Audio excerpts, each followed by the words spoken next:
All right, guys, I thought it'd be a good time to update everyone on the latest Netcode mod controversy that's going on right now with Street Fighter V. Capcom has finally responded. Capcom, not Ono, has responded to it. And Ono has also responded to another post as well. On top of all of this, a second modification of the mod has been made that apparently clears out the issue with crossplay, so PS4 players can play with PC with this mod. And me and Mir are pretty much going to give you guys our experiences using this new mod, as well as a quick summary of the old mod, and how this is an even bigger issue now that we have multiple mods, and Capcom hasn't done anything from the last maintenance update. They haven't disabled it or fixed anything. And it's getting really scary, Mir, because we got the Olympics coming up and a lot of online tournaments for this CPT season. And if someone doesn't act soon, man, we're going to run into a problem, a bad one. Yeah, it's really important that they address this early because this mod or these mods are actually affecting people's experiences online, and they will affect them in the future if they don't do anything about it. Right. Especially, like you said, with these online tournaments. Right. And even though the intentions are good and it's recommended that you use these mods just with your friends, your personal friends, that's just not the case because it's open to the public. And of course, the community is trying to help the netcode, right? They want to get it exposed, get it out in the open, and get Capcom to act, which is nice. But you know, it's been causing a lot of problems. We can't deny that a lot in the online community. There's been a lot of complaints lately from what I've seen. So let's just really quickly, Mir, let's talk about Ultimore's mod. Everyone knows my experience with it, and it's specifically for PC and PC. But I just want to know your experience because I know you tested out a bit and you live in Italy, in the EU, and I was from Canada, so I just want to know quickly. Yeah, so I've tested it in lobbies only, and I've tested it with people from the EU and with people from the US. So all the way across the Atlantic. And overall, I would say that the connection have been improved. Not too much in the sense that it's less jittery, because it still is, but it's easier to see moves coming out, like dashes, fireballs, and whatever, so it's easier to react to what is going on screen. It doesn't look as jarring. That is because of the extra frame of delay that helps the netcode sync up. Right. I mean, there were a couple of cases where it kind of didn't go as planned, and so there were massive slowdowns. Yeah.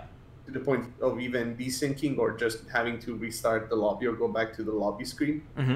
But otherwise, I would say it was a positive experience with other PC players, of course. If you had to play with a PS4 player, which is, of course, not good for them. Right, right. I mean, even you and me were playing a set with it, testing it out. I mean, there was definitely some lag, but it was playable. It definitely was playable. Better than it was before without the mod, I think. So now admittedly, that one was the second version of the mod that we'll talk later. Yeah, yeah. So this next version of the mod, this is Fluffy's mod, and what he did was he made it so, because the problem right now with Ultimate's mod is that it's specifically for PC and you're both using the mod. You have to be using it. Otherwise, basically only one person benefits most of the time. And it basically turns the table, so all the other side who doesn't have the mod gets the brute force of all the rollback and all that, right? So this mod tries to solve that problem by making it so that even if you don't have the mod, you should have a decent experience. The person who has the mod has a great experience, and it works even if you're PC to PS4, and you don't have to just play PC players. So quickly, my experience with it after testing it for a couple of days now, it doesn't, like, when a match, it doesn't, like, completely take away the lag. So when I use Ultimate's mod, I've had just perfect connections on my side. Just, it's silky smooth, it's great. But with this mod, there's still some lag, but it's definitely way more playable. But at the same time, I don't have, like, PS4 players are like, hey, you can't play with you, right? I can play with PS4 players. I'm not being blacklisted by every PS4 player I played. I've talked to a lot of people that I played against on the PS4, and they said, it's okay on their side. Or, you know, there's some lag or whatever. It's just like the usual if they're not using the mod at all. What I'm saying is it doesn't disrupt the other player, it seems. I've had a couple matches where it was, like, crazy unplayable and everything was skipping. But that's where the controversy begins, Mir, because the crazy part, if someone's using the Ultimore mod and you're using Fluffy's mod, it just goes to shit. Basically, it just goes terrible. So now we have this problem here where people are not, we're using one mod and other people are using another mod, and people are getting screwed over for that, right? So it's just like, it's so bad right now because Capcom doesn't have control over it, who uses what. And yeah, especially... Oh, I'm sorry. No, go ahead. Oh, no, I was just about to say, especially because, the less, quote-unquote, the moral people in the community are basically using Ultimor's mod kind of like as a cheat, in a sense, because they know that they get the advantage, right? Especially if they play against other, like PS4 players, for example. So that, of course, is not good behavior, but you cannot really stop it, right? Because it's just something client-side. Right. So like that's where the problem really comes in. Right, and like if it was just, I'm not trying to say like one mod is better than the other, but if it was just Fluffy's mod that came out first, it wouldn't be as bad because, like I said, my experience seems to be fine. It doesn't seem to be disrupting other players. But the fact that we have 2 mods now, it makes it crazy, right? And it's just hard to say enforce who uses what, and you never know who's using what. Because now, like I said, every time someone says GG's to me after the stream, we're always like, which mod are you using? Are you using a mod? It's silly, right? Because you don't know, and like I said, people's experience are being hindered, and I feel really bad for the people that are not even aware of these mods. They don't even know what's going on with the netcode right now. So, like, what if a 3rd mod comes out, right? Like, and I was talking to Fluffy too, and he was talking about how, like, they're still working on it. They're still trying to make it work better and better and better, which is nice. But eventually, Capcom has to put their foot down, right?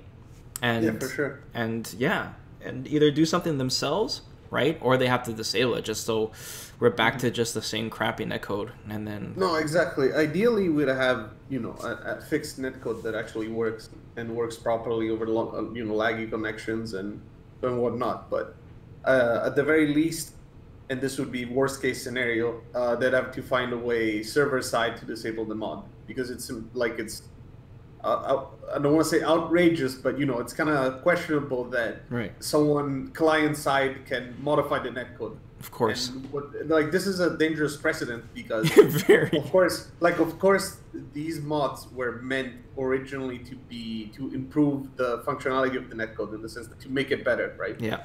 But as we've seen with Ultimor's mod, it makes certain matches, especially against PS4 players, a one-sided rollback fiesta, right? So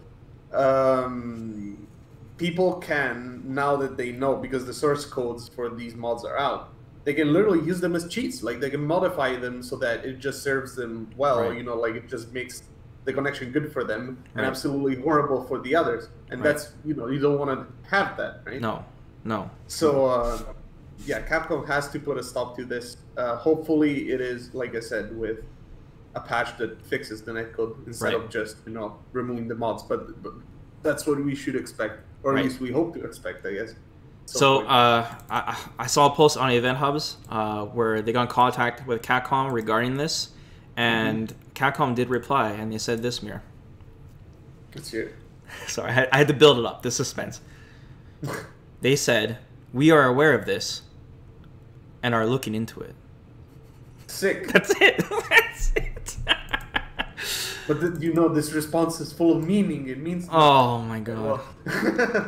But man. Yeah, I mean, we can only hope that they're really looking into it, because I mean, it's not only really bad publicity for the game and the company, but like we've said, it's just affecting people's experience. So we want a conclusion to the saga as soon as possible.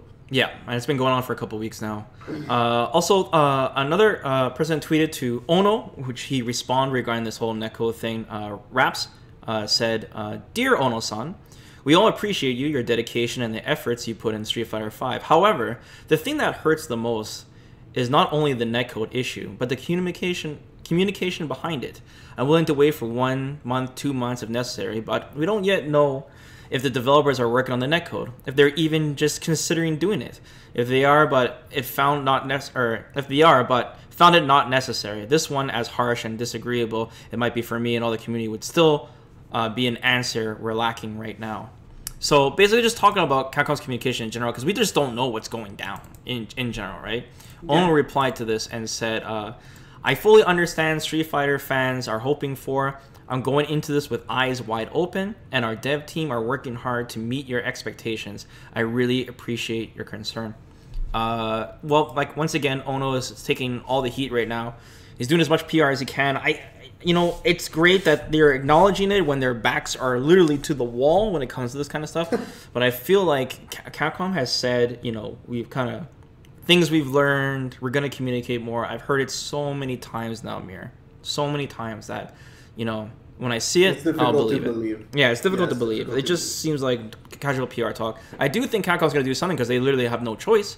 But I just feel like part of me kind of likes it that these mods were released because this is brought it finally to its attention. People have been complaining about the netcode for over 4 years now, Mir. You know? Yeah, and Ono thought it was just fine. Right, and everyone said it was a financial...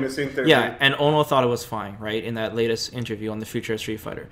And, you know, it's just a real big slap in the face, and it's... You know, we always thought maybe it's a financial issue, you know, logistics issue and all that. But when somebody can literally reverse engineer it in a day or two and make it playable, it just... It's scary, right? It's definitely an eye-opener on our side, so... Yeah, man. Yeah. Well, hopefully they won't release DLC, like pay $4 for functioning netcode, you know? And framed it. Hopefully it's free. Yeah, hopefully it's free. Well, I will leave the link, guys, to the latest mod by Fluffy. I did have a better experience with this mod overall because I was able to play PS4 players, but I highly have to suggest that, remember, guys, you're using these mods at your own risk. We don't know how Capcom's going to deal with this. Maybe me and Mir will both be banned. Who knows? I highly recommend that if you're going to use these mods, you should only be using it against your friends in private lobbies, just so you just don't disrupt the online experience for everybody. But, I mean, use it how you will, because you guys will be asking me for the link. So we'll keep you guys posted on this controversy and how it goes moving forward, and hopefully Capcom can figure it out before Champion Edition's official release on February 14th. All right, Mir, thanks for your input, man. And, yeah, we'll see you guys next time. Take care, guys.